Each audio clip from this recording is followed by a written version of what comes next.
السلام عليكم. النجم العالمي كريستيانو رونالدو لاعب النصر السعودي يكشف عن تصريحات تغضب جماهير الزمالك ويفضل النادي الأهلي المصري. ولكن قبل أن نبدأ، لو كنت من محبي كريستيانو رونالدو اضغط لايك على هذا الفيديو، ولا تنسى الاشتراك في القناة ليصلك كل جديد.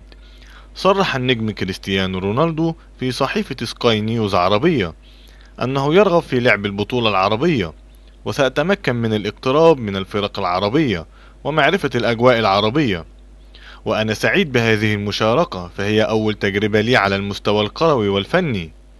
ووجه الصحفي سؤالا عن معرفته بفرق عربية: هل تعرف أي فريق من المشاركين مثل الزمالك المصري؟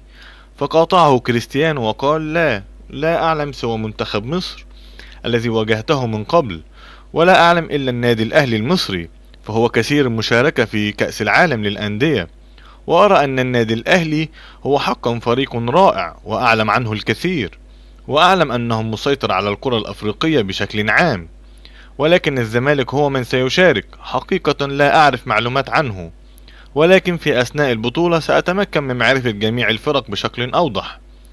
وأوضح كريستيانو أنه كان يرغب في مواجهة النادي الأهلي، وقال: أنا أعرف محمد الشناوي حارس مرمى النادي الأهلي، وهو أفضل الحراس على المستوى الإفريقي، وأعرف اللاعب الكبير محمد أبو تريكة، وأعرف أليو ديانج، جميعهم لاعبين كبار، وسنحارب من أجل البطولة العربية، وسنعمل على الفوز بهذه البطولة، وأتمنى التوفيق للجميع.